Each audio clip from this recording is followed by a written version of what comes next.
Sir, sir ఇవాళ అసెంబ్లీలో జరిగినటువంటిది ఏదైతే ఉందో అది టీటీడీ పాలక మండలి, టీటీడీ చైర్మన్ గారు ప్రెస్ మీట్ హ్మ్. మాట్లాడాల్సింది సార్. ఇవాళ ఓకే. ఏదైతే అసెంబ్లీలో వన్ సైడ్‌గా మాట్లాడారో అవతల ఖండించడానికి ఎవరు లేరు కాబట్టి ఆద్యంతం ఎక్కడ ప్రెస్ మీట్‌కి వాళ్ళు మాట్లాడేదానికి ఇబ్బంది లేకుండా ప్రజలు లైవ్‌లో చూడగలిగినాం. ప్రతి పాయింట్ రాసుకోగలిగినాం. హ్మ్. లేకపోతే వాళ్ళు ఫ్లెక్సీలు పట్టుకొని వాళ్ళు గొడవలు చేస్తుంటే మాకసలు వాళ్ళేం మాట్లాడుతున్నారో కూడా ఇనపట్ల. మేమక్కడికి వెళ్ళగలిగే స్థాయి, పరిస్థితి మాది కాదు కాబట్టి, హ్మ్. మేమక్కడ నాయకులు మేము ఎంపిక చేసుకున్న నాయకులు మా నియోజకవర్గ సమస్యల గురించి చెప్తున్నారా? లేకపోతే అదేంటది దేవాంశు గారికేదో అవార్డొచ్చిందట దాని గురించి ప్రశంసిస్తున్నారా? లేకపోతే ఏంటిదది? మీకిచ్చేది 5 నిమిషాలు టైము. మా హ్మ్. కొంతాల రామకృష్ణ గారు చెప్తున్నారు, దేవాంష్‌కేదో అవార్డొచ్చిందని. ఆ అవార్డ్ మనకెందుకండి? హ్మ్. వాళ్ళ నాన్నగారు చెప్పుకుంటారు. బయటకొచ్చాక వాళ్ళ తాతగారు చెప్పుకుంటారు. మీకిచ్చేది 5 నిమిషాలేనని సభాపతి ఒకటే మైనంగా ఆ బెల్ కొట్టేస్తుంటే మాకు రోడ్లు లేవు. ఇవాళ చక్కగా చెప్పారు తెనాలి శ్రావణ్ కుమార్ గారు. ఓకే. విద్యావంతుడికి అవకాశం ఇస్తే ఇలా ఉంటుందా అనిపిచ్చిందండి. అప్పుడప్పుడు నచ్చుతది కొంతమంది నాయకుల ప్రవర్తన. హ్మ్. పార్టీలకు అతీతంగా. అదేలే. యాక్సిడెంట్‌లయిపోతున్నాయి. రోడ్ల మీద పోతుంటే మమ్మల్ని గూస్తున్నారు అని హైకోర్ట్‌కెళ్ళే దారి తాడికొండ నుంచి మేము ఇటువైపుగా వెళ్ళకుండా చచ్చినట్టు టోల్ గేట్ కట్టి నోరు మూసుకొని మంగళగిరి నుంచి వెళ్తున్నాం. హ్మ్. జడ్జిలతో సహా. ఓకే. రోడ్లేపిచ్చండి సార్. 40,000 ఎకరాలు తీసుకొని డెవలప్ చేస్తే చేసినారు గానీ, ముందు 33,000 ఎకరాలకి డెవలప్ చేయమని మేము అడగం. మా స్థాయి అంతటిది కాదు. రోడ్లేయించండి. హ్మ్. ఊరంతా తిరిగి ప్రతిరోజు టోల్ గేట్ కట్టుకోలేక సచ్చిపోతున్నారు. అది పాపం కార్లున్న వాళ్ళకి. మరి మా బాటి ఆర్టీసీ బస్సులో ఆధార్ కార్డ్ చూపించి ఎక్కే వాళ్ళ పరిస్థితి ఎలా ఉందో తెలుసా? నడుములు ఊడిపోతున్నాయి. మేమే అలా అంటే ఆర్టీసీ డ్రైవర్ అడుగుతున్నారు. మరి 4 ట్రిప్పులేసేవాళ్ళు మా పరిస్థితి ఏంటమ్మా? మాకు హ్మ్. కనీసం పెన్షన్ 1500 ఇస్తూ మీకు బస్ టికెట్లు ఫ్రీ చేశారు. ఇదేం గవర్నమెంట్ అమ్మా? అడగండి మీరు మీడియా సాక్షిగా. నేను హ్మ్. చూస్తాను మీ డిబేట్‌లో అన్నారు సార్. అందుకే వారి కోసం అడిగాను. యెస్. తీసేయండి. ఇకపోతే పవన్ కళ్యాణ్ గారు అడుగుతున్నారు సార్. సూటిగా ఆయన నేను అడుగుతున్నాను. హ్మ్. అదే హిందూ ధర్మంలో జరిగితే ఎందుకు అధ్యక్ష కామ్‌గా ఉండాలి? అదే ఒక ముస్లింకో, ఒక క్రిస్టియన్‌కో జరిగితే ఇలా ఉండరు అధ్యక్ష అని హ్మ్. అంటున్నారు సార్. హైందవ ధర్మంలో మేమేం చేయాలో మీరు చెప్పండి సార్.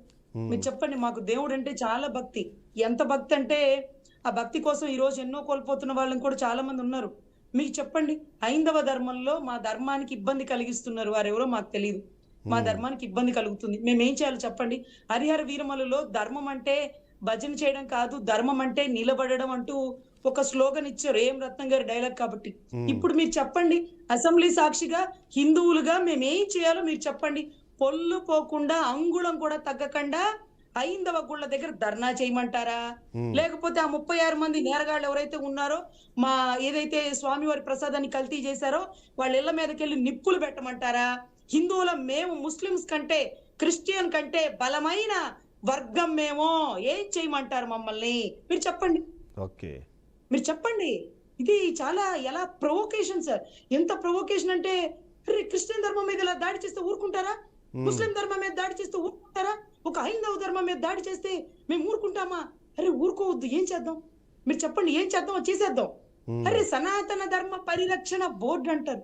ఆయన తలుచుకుంటే 24 గంటల్లో క్యాబినెట్ మీటింగ్ పెట్టి జీవో ఇచ్చేసేయొచ్చండి.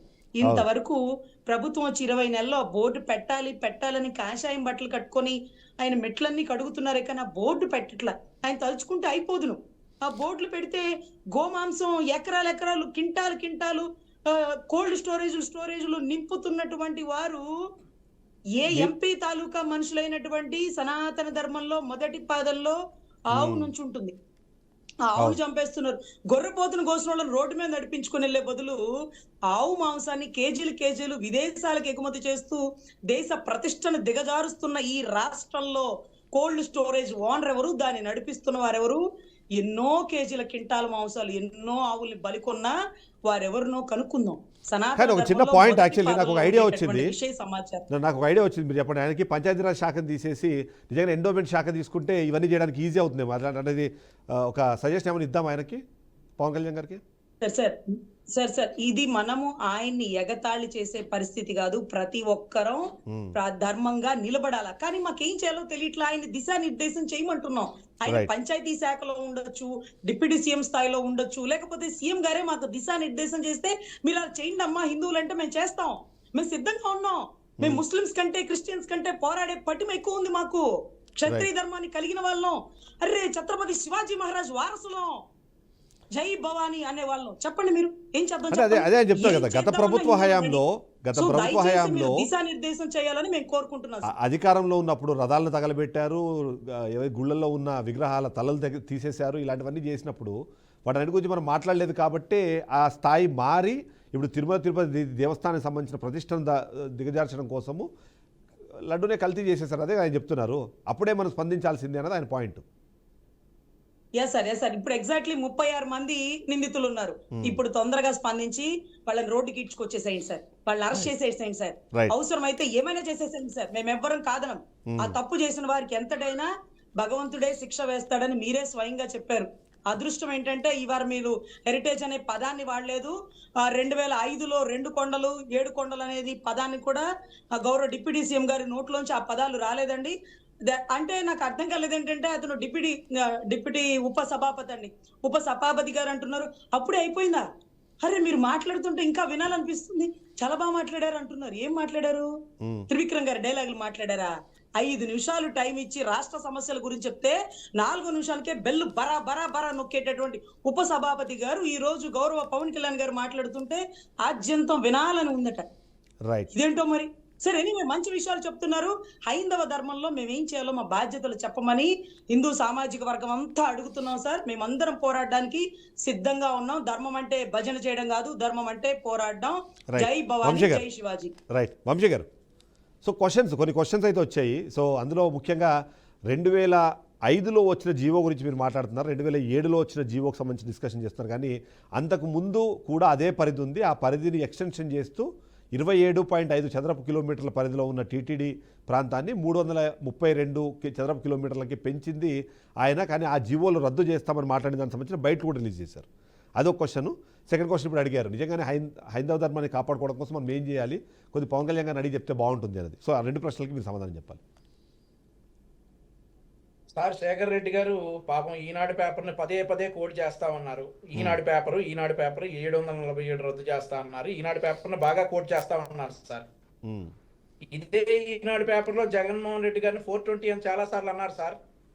జగన్మోహన్ రెడ్డి గారు 420, జగన్మోహన్ రెడ్డి గారు ఇన్ని దోపిడీ చేసుకున్నారు, ఇన్ని దౌర్జన్యాలు చేశారని చాలా సార్లు అన్నారు ఈనాడు పేపర్లో. వాటన్నిటిని కూడా కోడ్ చేయాలా? అయితే ఇక జీవో నెంబర్ల గురించి రాజకీయ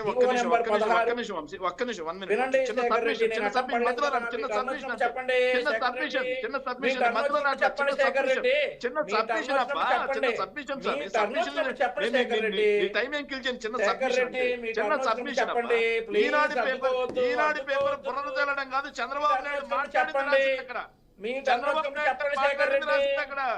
శేఖర్ రెడ్డి ఒక నిమిషం మీ సబ్మిషన్ నాకు అర్థమైంది. వంశీ గారిని మాట్లాడివ్వండి. శేఖర్ రెడ్డి వంశీ గారు కంప్లీట్. దిగజార్చారో నువ్వు నేను చాలా సార్లు మాట్లాడుకున్నావు శేఖర్ రెడ్డి.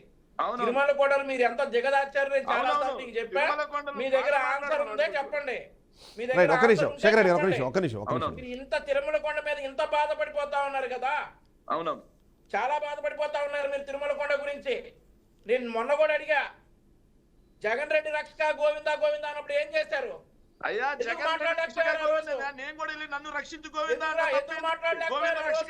తప్పుగానే ఎందుకు మాట్లాడలేకపోయారు? జగన్ అంటే తప్పుగానే రక్షించంటావు,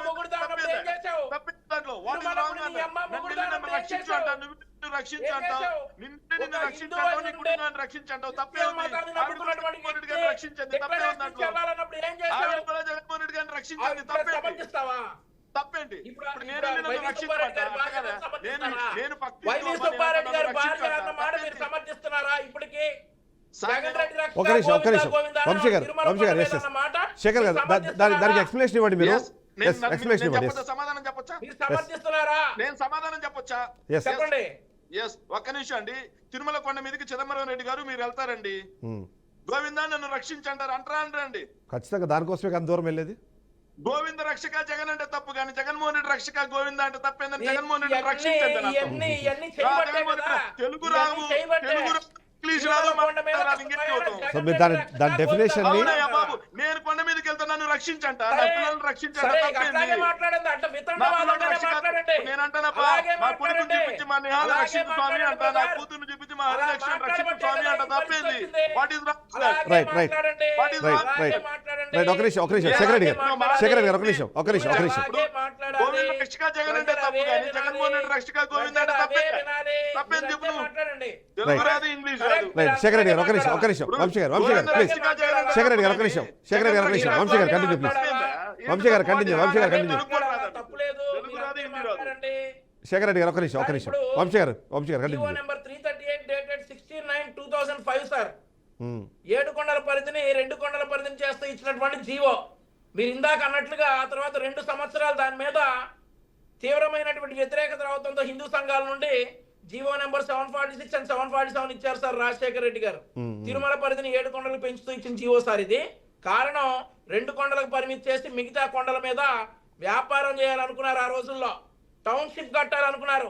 దాన్ని ఒక టూరిస్ట్ ప్లేస్ తీసుకురావాలనుకున్నారు ఆ కొండల మీద మధ్య. సో వీటన్నిటికీ తీవ్రమైన వ్యతిరేకత రావడంతోనే కదా జీవో నెంబర్ 338 రద్దు చేస్తే సరిపోయేది కదా. కానీ 746 జీవో 2007లో రాజశేఖర రెడ్డి గారు. సో ఇక వీళ్ళు చేసినటువంటి తిరుమల కొండ మీద కావచ్చు, హిందూ మతం మీద కావచ్చు, వీళ్ళు చేసినటువంటి అపచారాలు మాట్లాడుకుంటా ఉంటే టైం సరిపోదు. నాకు ఒక అనుమానం టెక్నికల్గా మీరు సమాధానం చెప్పండి. 338 జీవో ఏదైతే ఉందో అది రిలీజ్ చేసిందేమో పంచాయతీరాజ్ శాఖ, కానీ పరిధులు నిర్ణయించేదేమో రెవెన్యూ శాఖ కదా. సో పంచాయతీ శాఖ నుంచి రిలీజ్ అయిన 338 జీవో నెంబర్ గురించి మనం ఏదైతే మాట్లాడుతున్నామో అది పరిధి నిర్ణయించే అవకాశము దానికి 2 కొండలకు పర్మిట్ చేసే జీవోనే కదా అది. కాదంటే అది రెవెన్యూ శాఖ ఇవ్వాలి కదా, పంచాయతీరాజ్ శాఖ ఎందుకు ఇచ్చిందని నా క్వశ్చన్ సార్. ఇప్పుడు ఆ జీవో ఏంటో చెప్పండి మీరు. జీవో నెంబర్ 338 ఉందా సార్? నా దగ్గర ఉందండి. పంచాయతీరాజ్ శాఖ నుంచి రిలీజ్ అయింది అది. నేను మీకు ఒకవేళ